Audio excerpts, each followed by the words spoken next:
I keep hearing this comment from managers across the animal health industry and honestly across the industry in general. The younger generation just don't want to work. You've heard it. Maybe you've even said it. Today, I want to actually dig into this because I think the answer is more interesting than a simple yes or no. I'm going to give you my honest take in a lot of time spent recruiting, talking to people across all career stages, and watching organisations succeed and fail at engaging younger talent.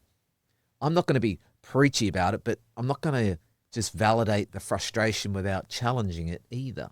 Welcome to the Animal Health Show by S8. I'm your host, Shannon Wood, and this is where we talk about the latest trends shaping the animal health industry. We'll be sitting down with leading voices from across the sector, sharing practical insights to help you grow your animal health business, build a stronger team, or land your dream role. If you're looking for your next dream job, or you're ready to hire your next standout team member, reach out to us at S8 Expert Recruitment Solutions. You'll find our contact details in the show notes for today's episode. All right, let's talk animal health. Short answer up front, no. They're not just lazy, but they are different. And the organisations that understand those differences are building better teams. Let's talk about how.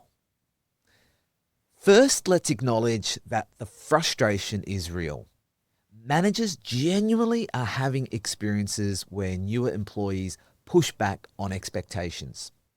Ask why before they do things. Resist putting in long hours for the sake of it, or leave roles more quickly than previous generations did. That's real. I'm not dismissing it, but here's the thing. Every single generation has been accused of being lazy, soft, or entitled by the generation above them. That's not new. The Gen Xers were told the same thing by the boomers. It's a pattern we repeat, and we should be a little skeptical of our own reactions when we're in the older generation doing the criticizing. So, what's also worth noting is the younger people entering the workforce today are doing so in a very different context than their predecessors. They've lived through a global pandemic during their formative years. Many watch parents work themselves into the ground and still not get ahead. They've grown up with access to information in a way no previous generation has, which means they're actually well informed about the workplace rights, mental health, and what bad management looks like. So they're not naive. So when a 24-year-old asks about work-life balance in an interview, they're not signaling that they don't want to work. They're signaling what they've thought about what an unsustainable work culture costs. And they're not willing to pay that price without questions. That's not laziness. That's a different kind of calculation. So if it's not laziness, what is it? What actually motivates younger people entering the animal health industry? So the research on this is pretty consistent and from my own experiences backs it up. Younger employees want 4 things above almost everything else. They want purpose, growth, transparency, and flexibility. What is purpose? They want to know their work matters. This is actually great news for animal health industry. We work in an industry with genuine purpose. Animal health welfare, food security, the human-animal bond, antimicrobial resistance. These are important problems to work on. So if you're not connecting the work your team does to those bigger outcomes, you're leaving motivation on the table. Growth. They want to be developing, not in a vague, we'll support your career development way, in a specific and concrete way. What will they learn in this role? What does the next step look like? Who will they work with? They're not content to wait 5 years to find out. If you can't answer these questions, they'll find an employer who can. Transparency. They want to understand decisions. Why is this company going in this direction? Why does this policy exist? Why did that person get promoted? This can be uncomfortable for leaders who are used to a because I said so culture. But the reality is that people who understand context perform better.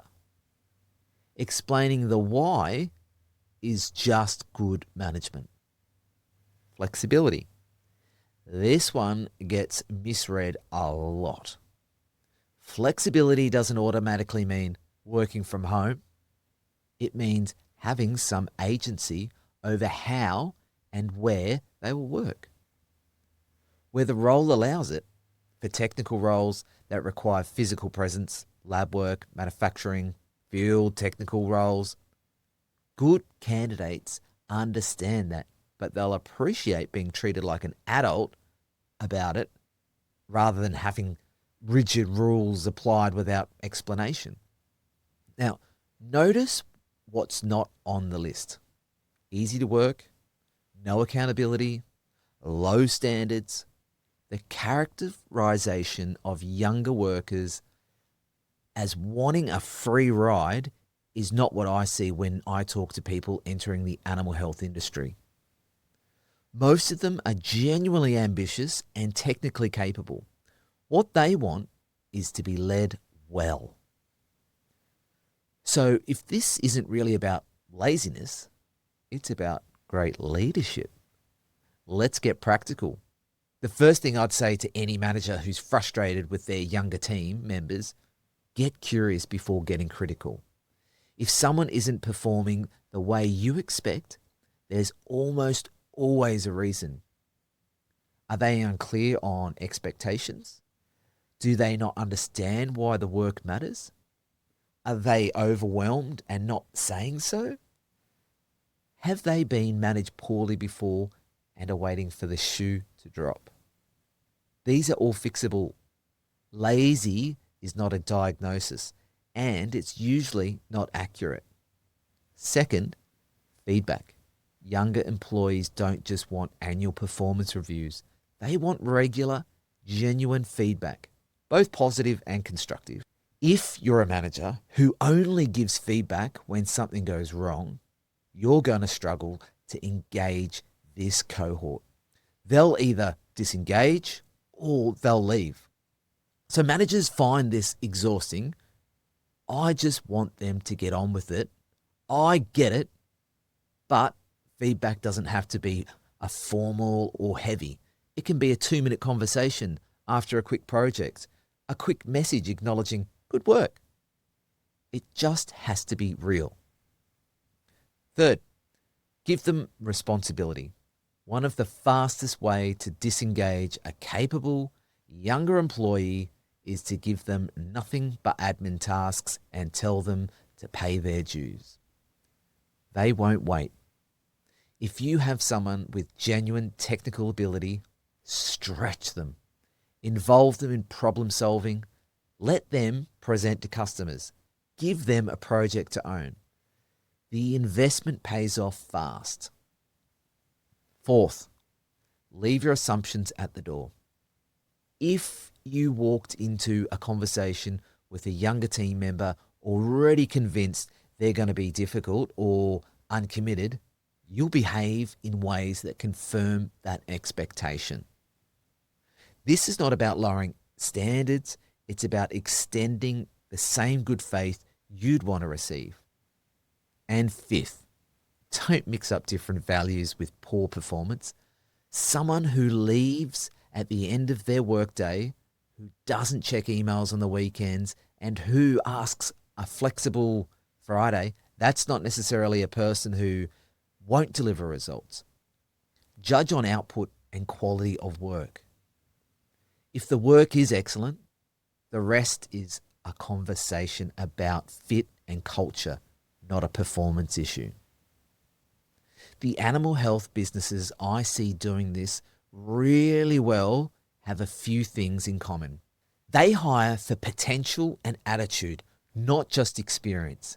They don't require 10 years of experience for a role that can genuinely be done well by someone with 3 years and the right foundation.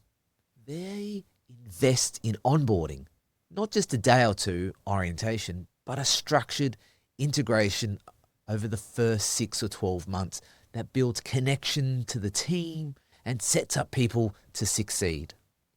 They develop their managers. They understand that how someone manages is as important as what they deliver technically. They invest that capability rather than assuming good technical people will automatically become good leaders. And they listen. They have real conversations with their people. They run engagement processes they actually act on. They ask the younger employees what's working and what isn't. And when the feedback is uncomfortable, they don't get defensive, they get to work. Are the next generation of employees lazy? No. But they are asking better questions than the previous generations did about whether their work is worth their time, whether they're being treated well, and whether the people leading them deserve their respect. Honestly, these are questions everyone should be asking. And the organizations that earn good answers to those questions through strong leadership, clear purpose, genuine development, and fair treatment are finding that the younger employees are some of the most engaged and motivated people in their business. The organizations that dismiss it as laziness, they're going to keep losing good people to the ones that don't. Thanks for listening. Chat soon. I'm Shannon Wood, the top dog here at S8 Expert Recruitment Solutions. Thanks so much for tuning in to today's episode of the Animal Health Show by S8. If you've found the value in this conversation, please share it with your colleague, an industry mate, or on social media so we can keep the discussions moving across the sector. If you'd like to get in touch, all of our details are in the show notes for today's episode. I thank you for listening and I look forward to chatting with you again in the fortnight.